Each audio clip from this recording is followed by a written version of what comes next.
So this one might not be as grand a creature as the Tarrasque or the Krakens or many of the ancient dragons we covered before, but I am so excited to talk about the Mimic just because of how much of what we think about them is just not true. There's so much about this mysterious class of creatures that are not known to the general populace, and I am here to change that by quite a bit. Let's talk about the one reason you probably are second guessing yourself on whether or not to open that chest.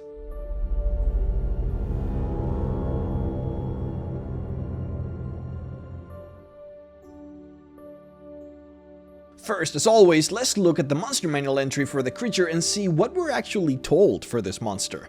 First of all, mimics are shape-shifting predators able to take on the form of inanimate objects to lure creatures to their doom. They will take on the form of chests, doors, and objects such as those which they have learned attract a steady supply of victims. Once the victim touches their transformed form, they shift and attack in order to eat the victim. A mimic in its altered form is nearly unrecognizable from the actual item, becoming a perfect rendition of what it is trying to mimic. When it changes shape, it excretes this adhesive that helps it seize prey and weapons that touch it.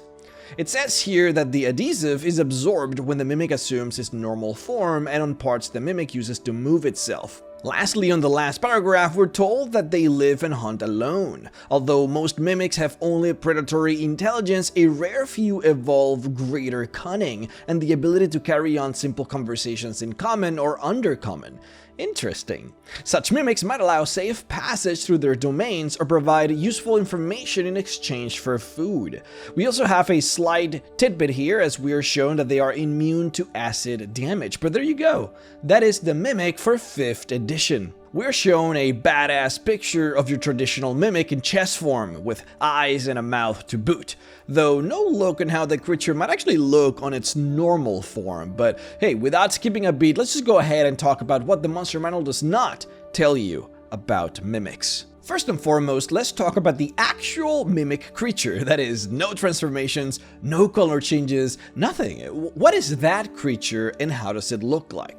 The mimic, as the monster manual puts it, is amorphous. It doesn't have a specific shape. The best explanation for its look is going to be that of a slime, because it basically looks like a slime. The difference, of course, is that it has skin and organs. The creature's normal basic color is that of a speckled gray, a color that looks very much like graynite. When a mimic is attempting to behave and look like a rock, it actually uses this color, which is its natural hue.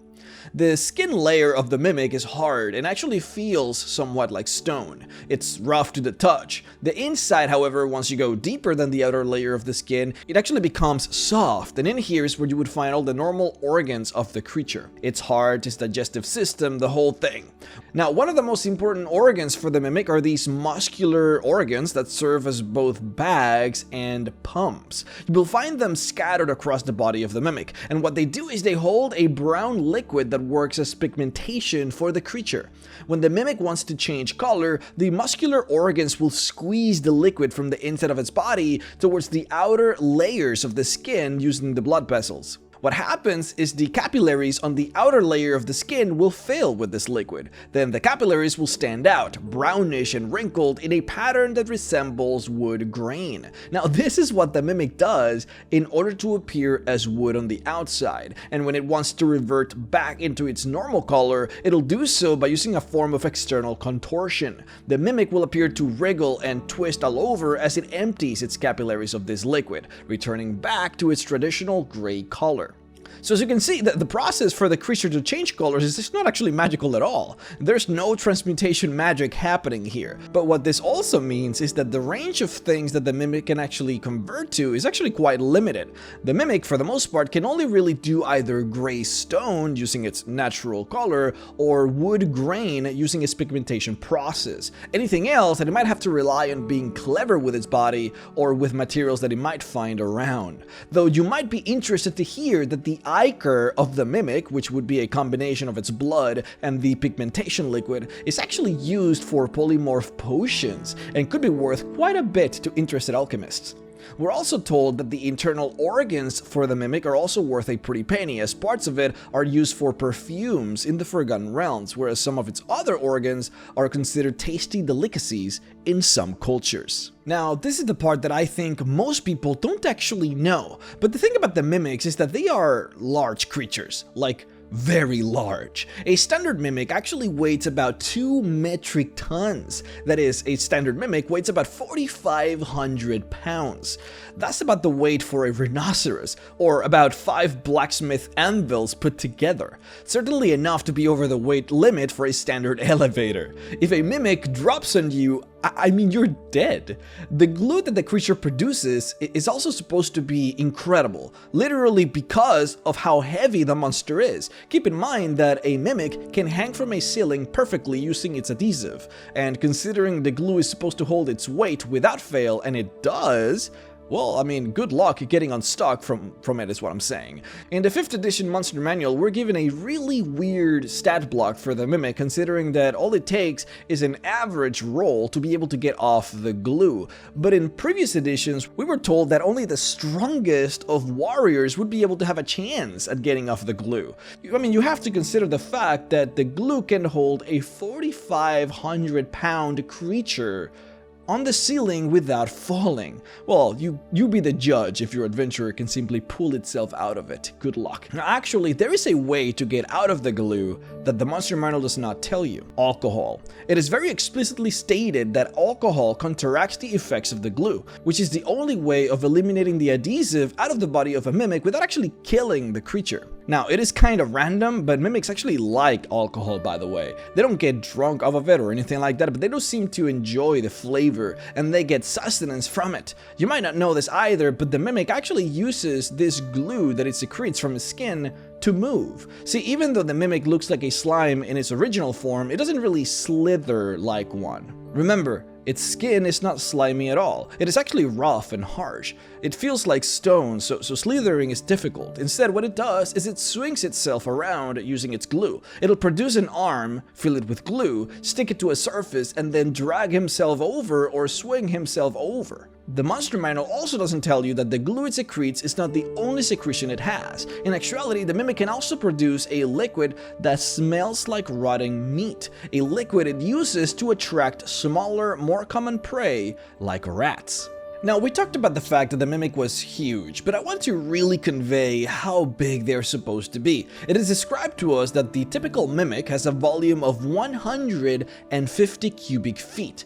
That volume fills a dimension of 5 feet in length, 5 feet in width, and 6 feet in height. For my European brethren, 5 feet is about 1.5 meters. These guys are thick, and for the Mimic to be able to properly turn into anything, it has to use all of its mass. They can't reduce or increase their mass whenever they transform, which means that they can only really transform into big things. The only rule that I have seen is that they can't transform into anything that is longer than 10 feet. 10 feet seems to be the longest that they can go in any direction. Now, to break it down even further, we're actually literally told how big a chest would be that has been made by a Mimic. That chest would be about 3 feet tall, 6 feet wide, and 8 feet long. Now, here's a rug that's 6 feet wide and 8 feet long, so just add a height of 3 feet to that and you can envision how big that chest would be. Now, that would be a royal treasury chest if I've ever seen one.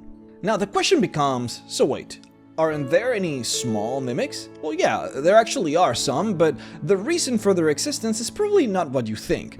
Or maybe it is exactly what you think. It would make sense, actually. A medium-sized Mimic is actually a baby, or something akin to a baby. See, Mimics reproduce by fission. That is, when they reach their full size, then they will split themselves in half, creating two where there was one.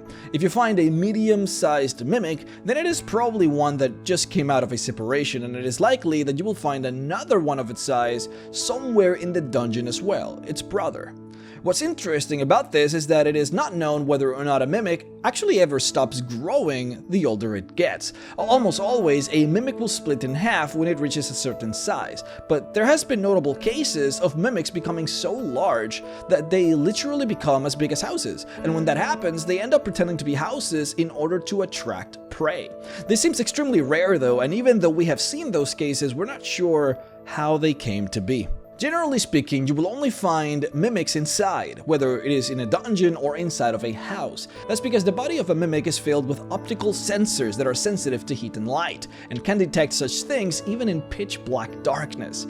This is where the dark vision of the creature actually comes from. But what's interesting about this is that if the source of light is strong enough, the mimic can actually be blinded. The reason they don't live outside is because the sunlight, generally speaking, is enough to blind them, like wearing heat-seeking goggles out in the middle of a sunny day. You just can't see a thing. Now, the other thing that you might have noticed is the protection against acid in the stat block. You were probably wondering where that comes from. See, this originally came from the fact that mimics are actually completely immune to slimes, whether it is black puddings or ochre jellies. Mimics are completely immune to their attacks. We're not sure why this is, but it is possible that when the mimics were created in the first place, that a slime was used as part of its creation process, making it somewhat part slime. We don't really know much about their creation, though we are explicitly told that they were indeed created by a powerful mage who wanted his possessions to guard themselves in case of intruders.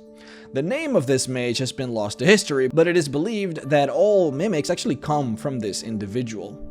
Now, whoever this individual was, he created more than just one type of mimic. In reality, he created two different breeds. Now, the monster manual actually does mention this. If you pay close attention, you would remember hearing me say at the beginning of the video that very rarely you can actually find a type of mimic that's actually intelligent, that can actually speak, and that this type of mimic actually tries to bargain with adventurers.